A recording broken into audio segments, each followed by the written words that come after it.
누가복음 3장 1절에서 6절의 말씀을 다 같이 한 목소리로 합독하도록 하시겠습니다.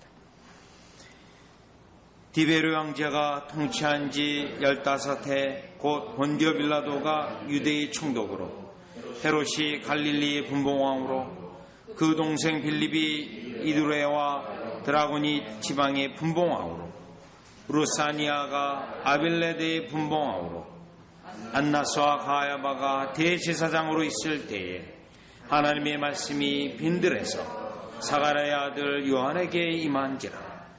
요한이 요단강 부근 각처에 와서 제사함을 받게 하는 회개의 세례를 전파하니, 선지자 이사야의 책에 쓴 바 광야에서 외치는 자의 소리가 있어 이르되, 너희는 주의 길을 준비하라. 그의 오실 길을 곧게 하라.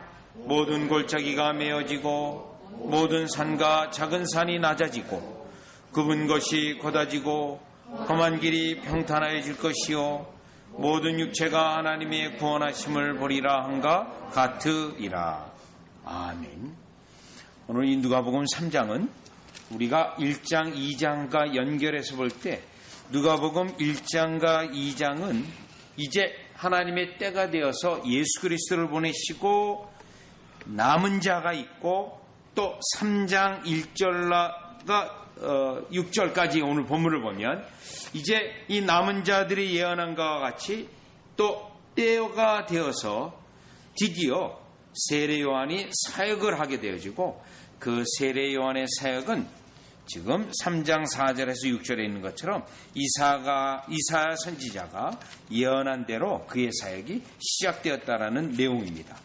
자, 그런데 이 누가복음 3장 4절에서 6절과 같이 이 이사야서를 인용하고 또 복음서에 뿐만 아니라 이 누가복음에는 선지자 이사야의 글이 상당히 인용된 것이 많이 있습니다.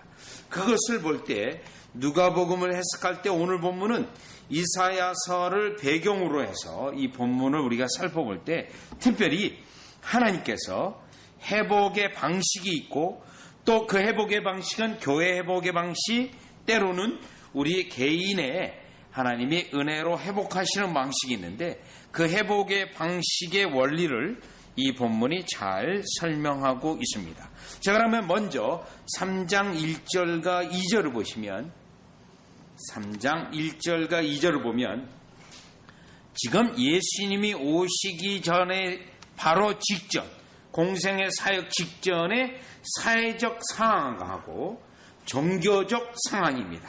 지금 이스라엘의 사회적 상황과 종교적 상황인데 3장 1절이요. 디베로가 통치한 지 15해 로마 황제죠. 그 본디오 빌라도가 유다의 총독으로. 자, 이 본디오 빌라도가 유다의 총독이고, 이제 그 밑에 여러 분봉왕이 있는데 헤롯이 갈릴리의 분봉왕으로, 그 동생 빌립이 이두레와 드라고니 지방의 분봉왕으로, 루시아가 아빌레데의 분봉왕으로. 자, 그래서 3장 1절은 자연스럽게 지금 예수님의 공생의 사역 6개월 전에 세례 요한이 먼저 사역을 했고, 그 시대의 역사적 정황을 이 누가가 잘 기록하고 있는데, 사회적으로 이 이스라엘은 굉장히 어두운 시대입니다. 여기에 언급되어 있는 사람들 중에 어떤 사람도 유대인이 없고, 또 분명히 예언된 말씀은 유다 지파에서 왕이 나와야 되는데, 지금 3장 1절의 내용은 전혀 유다 지파에 어떤 왕이 나올 수 있는 가능성이 전혀 없는 영적으로 매우 어두운 상황입니다. 그리고 3장 2절로 가보면 안나스와 가야바가 대제사장으로 있을 때, 여러분 대제사장이 여기 안나스와 가야바가 언급되고 있는데 두 사람입니다. 자, 그러면 구약성경에 의하면 이 대사장은 한 사람이어야 됩니다. 그런데 이 본문에 보면 두 사람이에요. 그러면 어떻게 해서 이렇게 대사장이 두 사람이 되었는가? 여러 가지 학설이 있고 견해가 있습니다. 그럼에도 불구하고 어느 것 하나 다 정확한 학설은 없는데, 그럼에도 불구하고 한 사람이어야 되는데 두 사람이 있다는 것은 그만큼 종교적으로도 말씀대로 되어지지 않고 있는 이스라엘의 모습을 증거하고 있습니다.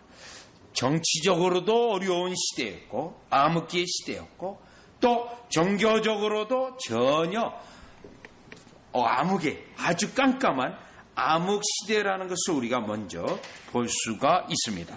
그렇다면 3장 1절과 2절에서 사회적으로도 어두운 시대고 또 교회적으로 영적으로도 어두운 시대인데 이 방식은 3장 1절과 2절에 있는 방식은 4절 이후로 이사야 선지자의 책과 관련해 보면 지금 하나님이 회복하시기 전에 항상 하나님의 교회를 회복하시기 전에 하나님은 그 교회를 어둡고 그 어두운 것에 대하여 경고하시고 책망하시고 결국은 회개하지 않는 교회에 대하여 영적 어두움에 가두어 두시게 된다는 겁니다. 그래서 이사야서를 보게 되면 여러분 한번 이사야서를 가보게 되면 이 본문 전체의 문맥으로 이해할 수 있는데 5장 한번 가보시면 이사야서 5장을 가보시면 이사야서 5장 자 우리 주님이 이와 같이 교회가 부패되어졌을 때 또 교회가 영적으로 무너졌을 때 경고하십니다. 그럼에도 듣지 않는다면 그 다음 하시는 일은 그들을 오늘 누가복음 3장 1절에서 2절에 있는 것처럼 교회를 어둡게 만드십니다. 5장 13절입니다. 5장 13절이요. 그러므로 내 백성이 무지함으로 말미암아 사로잡힐 것이요 또 그들의 귀한 자는 굶주릴 것이요 무리는 목마를 것이라. 지금 이 이스라엘 백성이 영적으로 어두워졌고 하나님을 모르고 하나님의 말씀에 대한 교리를 모릅니다. 그래서 경고하셨습니다. 경고하는데 이제 그 경고도 듣지 않으면 13절에 있는 것처럼 사로잡힐 것이라고 예언합니다. 사로잡히게 될 것이다. 그러면 9장 13절로 가보시면 이사야서 9장 13절로 가보시면 13절입니다. 그리하여도 그 백성이 자기들을 치시는 이에게로 돌아오지 아니하여 만군의 여호와를 찾지 아니하도다. 그러므로 여호와께서 하루 사이에 이스라엘 중에서 머리와 꼬리와 종려 나무 가지와 갈대를 끊으시니 결국은 경고하는데도 듣지 않아서 심판하시겠다는 겁니다.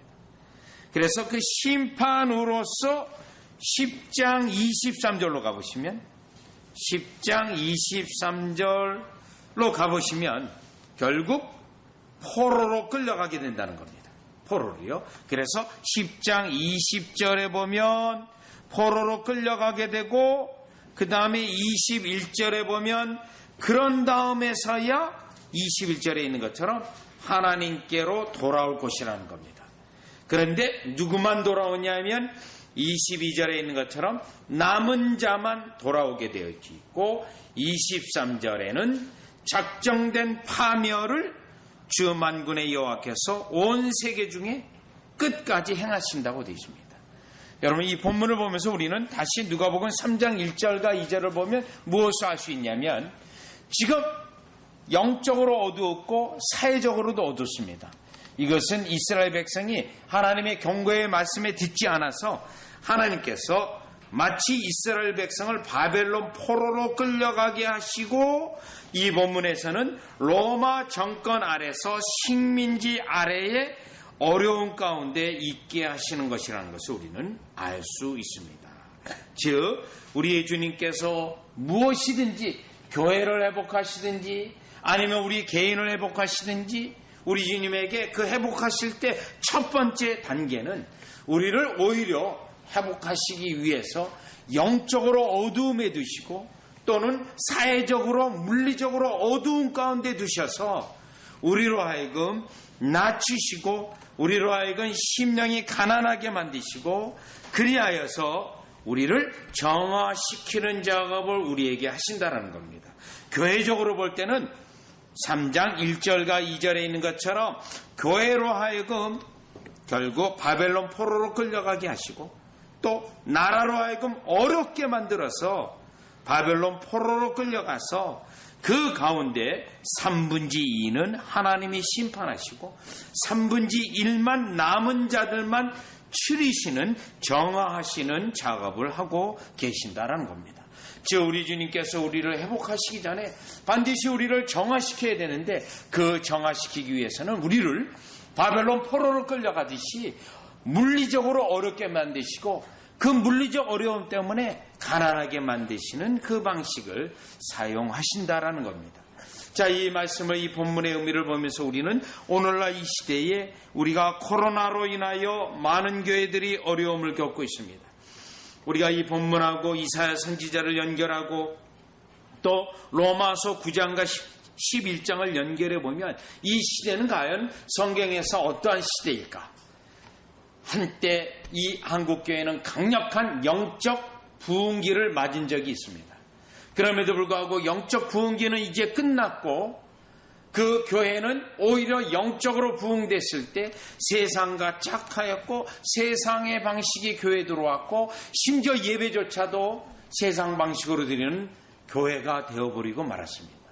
이러한 교회를 우리 주님이 정화시키는 작업은 이와 같은 코로나와 같은 것들을 통하여서 남은 자를 이와 같이 교회를 정화시키는 작업을 분명히 하신다는 것을 우리는 알 수 있습니다.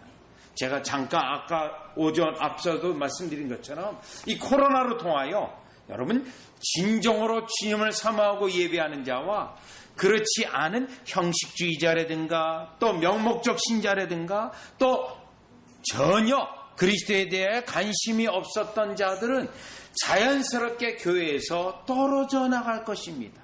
또요, 교회 상황이 어려워지기 때문에 이제 개척교회 같은 경우는 상당히 많은 교회가 문을 닫을 것입니다. 대형교회는 그동안 교인 숫자를 자랑했는데 이제 숫자를 자랑할 수조차 없게 되었습니다. 왜냐하면 전염병으로 인하여 많은 사람이 예배드릴 수 없고 제한된 사람만 예배드리다 보니 여러분 이러한 상황은 우리에게 쉽게 볼 수 있는 상황인데 제가 주일날 올 때 오는 가운데 몇백 명의 그러한 교회들이 제 앞에 쭉 가게 되어져 있고 과거에 그 교회들 앞에 수많은 차들이 주차되어 있는데 지금 차들이 거의 없는 상황입니다. 여러분 이러한 것들을 통하여 분명히 우리 주님이 교회로 영적인 어두움 가운데 두셔서 진정한 구원 백성과 거짓 백성을 구별해내시고 이와 같이 명목적 신자가 이름뿐이었던 그들을 3분의 2는 제하시고 3분의 1만 만들어 놓으시는데 이러한 것은 우리 주님이 오늘 본문에 있는 것처럼 교회가 영적으로 어두워지고 또 그 가운데 진정한 구원 백성과 아닌 백성을 구별하실 때 교회를 정하실 때 하시는 일이라는 겁니다. 여러분 따라서 앞으로 우리가 한국교회를 어느 정도 내다볼 수 있습니다. 코로나 이후에 어떻게 될까? 여러분 교회가 많이 문 닫을 뿐만 아니라 신학교도 마찬가지일 겁니다. 왜냐하면 신학교를 나온다고 해도 일할 교회가 없습니다. 그러면 신학교의 학생들은 뚝뚝뚝뚝 떨어질 것입니다. 그리고 장래 이후에 교회 상황은 더 어려워질 것입니다. 그러나 우리 주님은 그걸 통하여 정화하시는 방법이 세상적인 목적을 가지고 이와 같이 사역하고자 하는 자들이 더 이상 오지 않을 것이고 진정 그리스도의 나라와 그의 나라 보는 자만 신학교에 올 것입니다. 정화하시는 방법입니다. 여러분 얼마 전에 뉴스를 보니까 이 코로나로 인해서 인도가 그렇게 공해물질로 하늘이 보이지 않았는데 지금 하늘이 보이고 파란 하늘이 보이고 깨끗하게 되었다라는 겁니다. 여러분 그 하나로도 세상도 정화가 되어지는데 우리 주님이 이런 것을 통하여 교회를 정화시키고 또 주의 진정한 백성들로 교회에 남게 하시는 하나님의 방식인데 다 같이 한 구절만 더 보시면 호세아서 5장 13절을 보시면 여러분 선지서가 결국 이 주제입니다. 호세아서 5장 13절로 보시면 5장 13절로 보시면 지금 포로로 끌려갔다. 그러면 그들이 그 포로 상태에서 영적으로 어두운 상황에서 남은 자들은 결국 어떻게 될 건가? 13절이에요. 에브라함이 자기 병을 깨달으며 유다가 자기 상처를 깨달았고 이제야 자기의 병을 깨닫고 자기의 상처를 깨닫게 됩니다. 그전에는 깨닫지 못했어요. 포로로 끌려간 다음에나야 깨닫게 됩니다. 깨닫게 됩니다. 아브라함은 아수리로 가서 아람 왕에게 사람을 보였으나 그가 능히 너희를 고치지 못하겠고 너희 상처를 낫게 하지 못하리라. 인간된 방식으로 안 된다는 것을 압니다. 내가 에브라함에게는 사자 같고 유다 족속에게는 젊은 사자 같으니 바로 내가 움켜질지라도 내가 탈취해 갈지라도 건져낼 자가 없어요. 아무도 건져낼 자가 없게 만드는 그런 상황에 둡니다. 언제까지요? 15절이요. 그들이 그 죄를 뉘우치고 내 얼굴을 구하기까지 내가 내 곳으로 돌아가리라. 그들이 고난을 받을 때에 나를 간절히 구하리. 영적으로 암흑기에 두고 어려운 시기에 두고 물리적으로 힘든 시기를 두었어요. 어떻게 돼요? 정화시키고 결국에는 여호와를 찾을 때까지 그 감옥에 두든지 그를 어둠에 두든지 어려움에 두든지 한다라는 것입니다.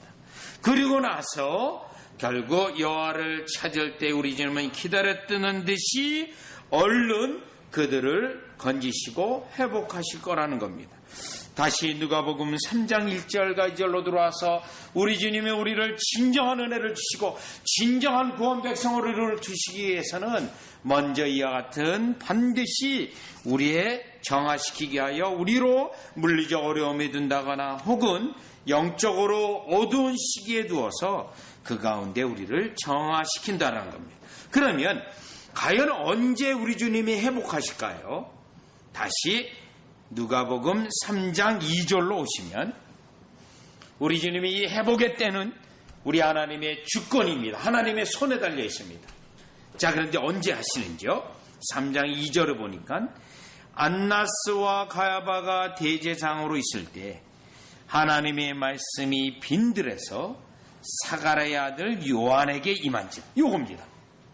하나님의 주권 가운데 있습니다. 여러분, 이 세례 요한은 일찍이 은혜를 받았습니다. 어머니의 태중에서부터 은혜를 받았습니다. 그런데 언제 사역하죠? 자기 마음대로 사역하는 게 아닙니다. 하고 싶어서 하는 게 아닙니다. 3장 2절에 보니 하나님의 말씀이 세례 요한에게 임했을 때 그때부터 사역하게 되는 것입니다. 즉 우리 주님이 우리를 회복하시기 위하여 먼저 낮추신 다음에 고난 가운데 정화시킨 다음에 하나님의 때가 되었을 때 우리를 회복하시는데 그 회복은 우리에게 말씀을 보내심으로 회복하신다라는 겁니다.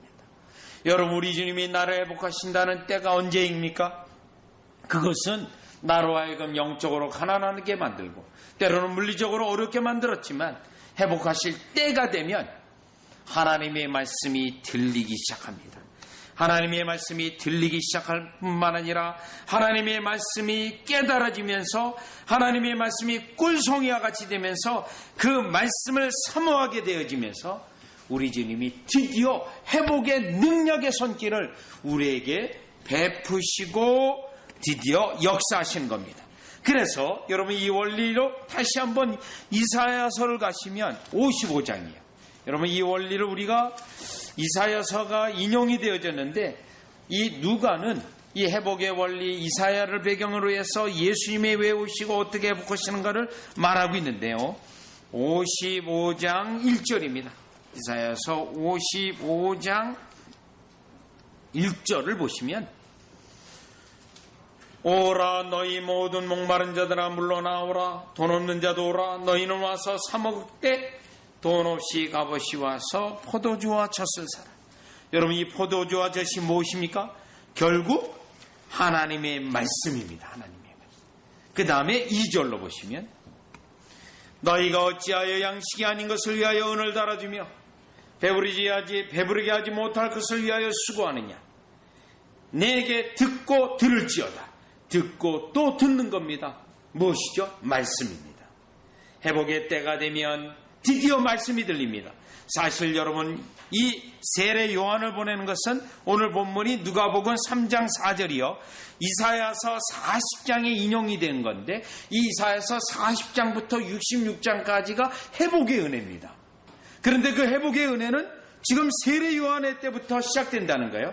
그런데 그 회복은 세례 요한의 하나님의 말씀이 그에게 임하고 말씀을 증거함을 통하여 회복되어지는데, 교회가 회복되는 것도 이 원리고 우리 개인의 회복도 이렇습니다. 다시요, 55장 3절입니다. 55장 3절에 보면 너희는 귀를 기울이고 내게로 나와 들으라. 그리하면 너희 영혼이 살리라. 이 부분입니다. 아까 듣고 또 듣는다고 돼 있는데 3절에는 들으라, 귀를 기울이고 들으라라고 돼 있습니다. 계속해서 반복이 되어집니다. 자, 그렇다면 우리 하나님께서 우리 여러분 모두 개개인에게 다 은혜의 계절이 있습니다. 하나님이 어떤 새로운 일을 행하실 때 은혜의 계절을 통하여 회복하시고 그 다음에 하나님이 사용합니다. 모세를 사용할 때도 그렇게 사용했고 다윗을 사용할 때도 그렇게 사용했습니다. 그러기 위해서는 반드시 모세도 광야에 40년이 있어야 되겠고 40년 끝났을 때에 하나님의 말씀이 그에게 임했고 들리기 시작했고 우리도 마찬가지입니다. 오늘날 우리를 사용하시고자 하시고 은혜를 베푸시고 하실 때 이와 같이 하나님의 말씀이 임하게 되어지고 들리게 되어지는데, 지금 누가복음 3장 4절에 있는 것처럼 세례 요한이 드디어 회복의 장인 40장, 이사야서 40장에서부터 하나님의 말씀을 받아 외치고 부르짖게 된다라는 것입니다. 그렇다면 여러분, 이 말씀과 이사야서와 호세아서를 또 한 번 더 연결해 보아야 되는데, 여러분 호세아서를 한 번 더 가보겠습니다. 여러분, 이 구약에 있는 선지서는 다 이 동일한 주제를 다루고 있습니다. 그리고 이 동일한 주제 가운데 가장 강력하게 많은 분량으로 말한 것을 우리는 대선지서라고 말하고, 그리고 조그맣게 말한 것을 우리가 소선지서라고 부르는데, 아까 호세아서 5장에 보면 결국 15절에 나를 간절히 구한다고 되어 있는데요, 이제 회복하십니다. 6장 1절에 보면 여호와께서 우리를 찢으셨으나 도로 낫게 하실 것이요. 그 다음에 3절에 보면 이제 일으키실 거예요. 회복이에요. 3절입니다. 그러므로 우리가 여호와를 알자. 힘써 여호와를 알자. 반복이 되어졌어요. 이제는 어떻게 돼요? 하나님이 나를 회복하려고 말씀을 보냈기 때문에 어떻습니까? 여호와를 알자. 여호와를 힘써 알자. 왜요? 전에는 여호와를 몰랐기 때문에 우상 숭배를 했고, 여호와를 몰랐기 때문에 교회를 다녀도 세상적으로 살았고, 여호와를 몰랐기 때문에 우리 주님이 싫어하는 일들만 했어요. 이제는 알자. 그 다음에요, 그의 나타나심은 새벽빛같이 어김없나니, 새벽빛이라고 돼 있고, 그 다음에요, 비와 같이 땅을 적시는 늦은 비와 같이 우리에게 임하시리라 하니라. 이 부분입니다. 여러분, 새벽빛도 하나님의 말씀이고요, 또 늦은 비도 하나님의 말씀이, 성경에서 빛을 말할 때 하나님의 말씀, 비를 말할 때도 하나님의 말씀이에요. 그러면 이제 여호와를 알자, 힘써 여호와를 알자 하는데 언제요? 회복이 이제 시작되어졌어요. 회복이 시작되어졌을 때 나타나는 특징은 뭐죠? 하나님의 말씀이 들리기 시작하였고, 하나님의 말씀을 알고자 하는 열망이 일어나게 됐고, 하나님을 알 때 더 깊이 하나님을 더 이와 같이 자세히 알고자 하는 열망이 일어나게 되었다는 것입니다. 다시 누가복음, 그래서 우리가 3장 2절을 보면서 깜깜한 시대가 마감이 되어지고 하나님의 계획이 있어요. 그 시대는 우리를 정화시키고 깨끗하게 하시고, 그 다음에 이제 본격적으로 쓰시기 위해서는, 회복하시기 위해서는 하나님의 말씀이 임하게 되어지고, 이제 그 말씀은 과거에 들었던 그 말씀이 아니라 새롭고 살아있는 말씀으로, 나에게 직접 하는 말씀으로, 나의 심령을 콕콕 찌르는 말씀으로 이와 같이 회복의 사역이 시작되어진다라는 것을 우리는 깨달을 수가 있다라는 것입니다. 여러분, 하나님께서 반드시 우리 개개인에게 은혜의 계절이 있습니다. 때때로 어떤 신학자는 그 은혜의 계절이 일생에 3번 정도 있는 거 아닌가 라고 말하는 신학자도 있습니다. 왜요? 하나님이 자신이 뜻하는 바를 하기 위해서 여러분 모두에게 각각 개개인의 생애의 목적이 있고 이루고자 하시는 뜻이 있는데 은혜의 계절이 있답니다. 그러면 그 은혜의 계절은 어떻게 시작되는가? 이와같이 하나님의 말씀이 이른 비와 늦은 비같이 임하게 되어지고 오늘 아까 이사야서 55장에 있는 것처럼 젖과 꿀을 구하게 되고 듣고 또 듣고 또 이사야서 55장 6절 이하를 보면 하늘에서 비가 내리고 또 눈이 내려서 다시 하늘로 돌아가지 아니하고 땅을 적셔 열매를 맺게 되어 있다고 되어 있는데 그때도 비입니다. 하나님의 말씀으로 우리의 생명이 있게 하시고 이제는 온전케 회복하시는 그 은혜가 거기에 있다라는 사실을 깨닫게 됩니다. 여러분에게 있는 이 은혜의 계절이 있기를 이 회복의 역사가 하나님의 말씀이 들리면서 이와 같이 영적으로 하나님의 말씀에 사모하는 역사가 있기를 주 예수 그리스도 이름으로 축원합니다. 자, 그러면 이제 세 번째로 다시 우리가 누가복음 3장으로 오셔서 이제 3절입니다. 세례 요한에게 말씀이 임하고 3절에 세례 요한이 회개 세례를 전파하게 됩니다. 그런데 회개 세례를 전파하고 있는데 누가는 이사야 선지자의 예언을 이 세례 요한에 대하여 적용해서 설명하고 있습니다. 자, 그러면 4절이요. 광야에서 외치는 자의 소리가 있어 이르되 너희는 주의 길을 준비하라. 그의 오실 길을 곧게 하라. 모든 골짜기가 메어지고 모든 산과 작은 산이 낮아지고 굽은 곳이 곧아지고 험한 길이 평탄하게 질 것이요. 여러분 여기에 그의 오실 길을 곧게 하라고 돼 있고 준비하라고 돼 있어요. 그러면서 왕이 행차를 할 때 선발대가 나가서 먼저 그 왕이 지나가는 길에 대하여 잘 준비를 하고 또 준비를 하게 됩니다. 그러고 나서 그 왕이 오심으로 말미암아 되어질 일들이 있는데 5절로 보시면 5절이에요. 5절로 보시면 골짜기가 메어지고 이 부분이에요. 결국 예수 그리스도의 오심을 말하고 있는 것인데 세례 요한이 증거되고 있는데 이 부분을 영적으로 앞부분부터 해석해보면 그렇게 영적으로 깜깜하고 감옥 같은 곳에 들어가 있지만 5절에 보면 뭐죠? 결국 회복할 때 그리스도를 통하여 온전히 회복의 역사가 이루어질 때 골짜기가 메어진다는 겁니다.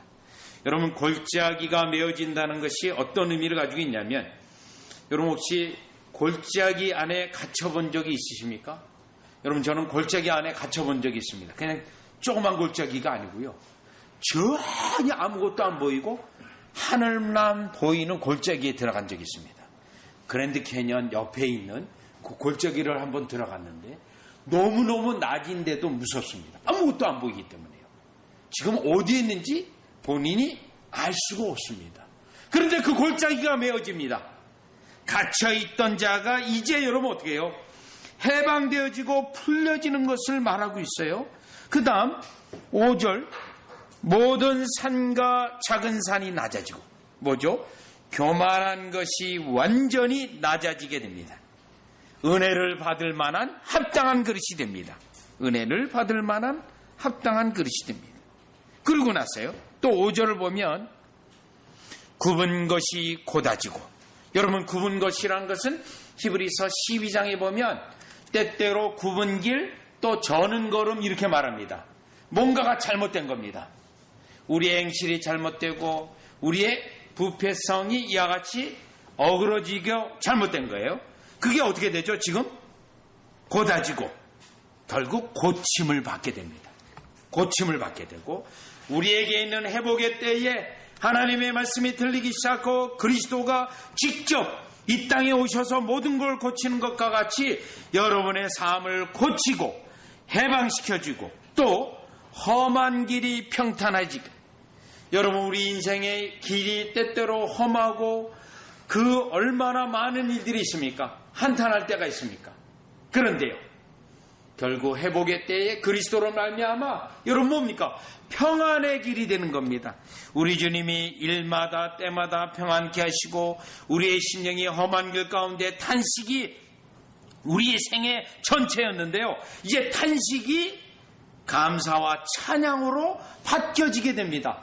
이 부분은 예수 그리스도가 오심으로 구원의 은혜가 그 백성에게 있음으로 되어질 그 은혜인데, 세례 요한이 먼저 와서 이것을 외치게 되어지고 이와 같이 회복의 때가 되었다는 것을 알려주는 사인이기도 합니다.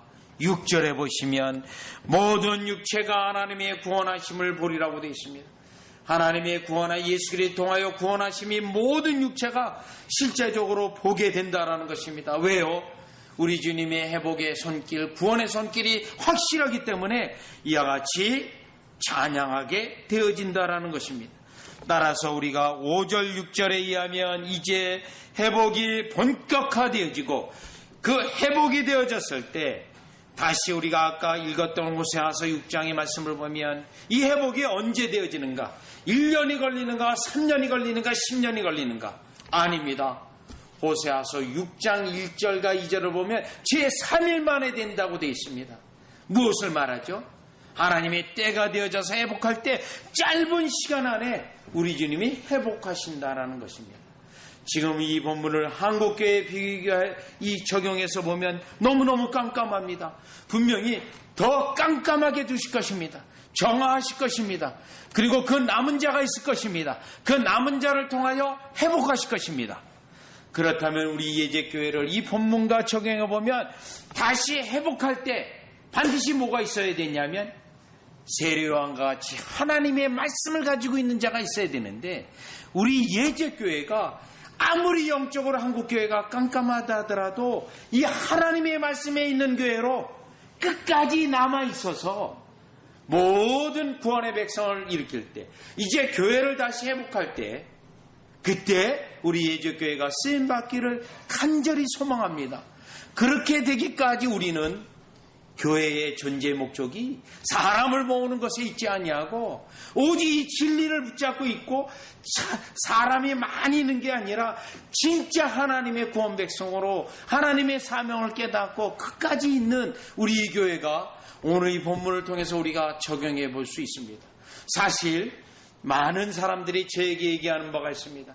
제가 때때로는 책을 쓰고 또 출판도 합니다. 어떤 목사님이 그러더라고요. 이 책이, 특별히 개혁신앙으로 돌아가라는 책이 있는데요, 이 책이 베스트셀러가 만약에 된다면, 물론 이 시대에는 될 가능성이 전혀 없습니다. 그리고 지금은 다 절판된 상태입니다.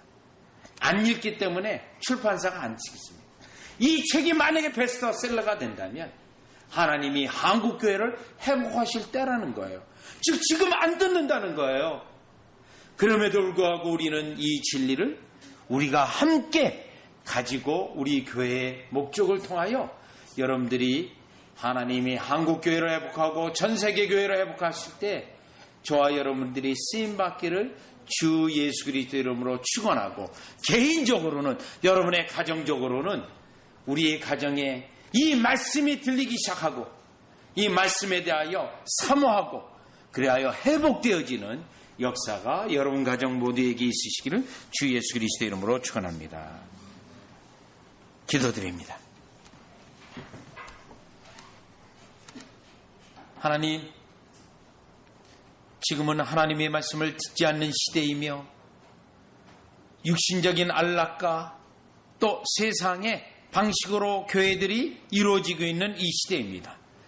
그럼에도 불구하고 우리를 진리 가운데 불러주시고 또 하나님의 거룩한 백성 가운데 불러 모아주신 이유를 저희들이 깨닫게 됩니다. 남은 자로 두셔서 우리의 구원을 확실하게 할 뿐만 아니라 우리 주님의 교회를 우리 주님의 주권대로 회복하실 때 우리를 사용하기 위함이오니, 주님, 이 때는 주님께 달려 있사오니 우리가 그 때를 바라보며 구약에서 예수 그리스도의 회복을 바라보았듯이 우리 예수님의 교회의 회복과 또 우리 주님이 만 백성의 회복을 위하여 우리가 남아있으며 또한 우리에게 구원의 은혜가 있는 것을 깨달아 우리 주님을 바라보고 또 바라보는 자 되게 하시고, 또한 우리의 개인의 회복에 있어서 반드시 하나님의 말씀으로 주의 주권대로 능력대로 우리의 모든 것을 고치신 후에 고치시는 회복이 우리 가운데 넘치게 하여 주시옵소서. 예수님의 이름으로 기도드리옵나이다.